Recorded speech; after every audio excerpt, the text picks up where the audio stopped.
ఇన్ని సంవత్సరాల వల్ల నేను పిచ్చోన్ లెక్క లవ్ చేసిన నిన్ను, ఇప్పుడు నువ్వు పెళ్లి చేసుకుని పోతే నా పరిస్థితి ఏంది? ఇక దివ్య జోకులు ఏగు, ఉన్నట్టు నీకు ఏమైంది?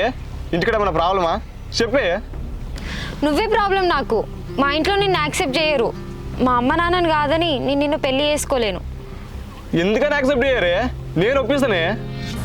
అదంతా జరగని పని కానీ నీ దారి నీది, నా దారి నాది.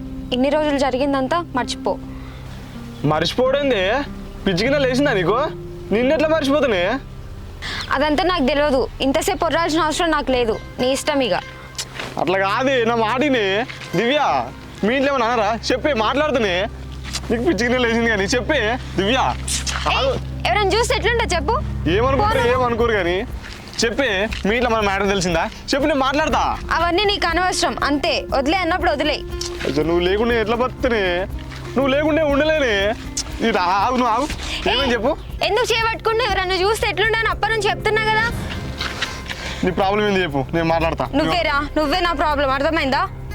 నువ్వు లేకుండా నేను ఉండలేను. నీతో ఒక్కరోజు కూడా మాట్లాడుకుని ఉండలేను. అసలు దాన్ని ఇప్పుడు ఇచ్చిపెట్టిపోతే ఏం కావాలి? ఇప్పుడు ఉండు చెప్తున్నా కదా, ఇప్పుడు ఉండు. మనకు సెట్ కాదు ఇక అంతే.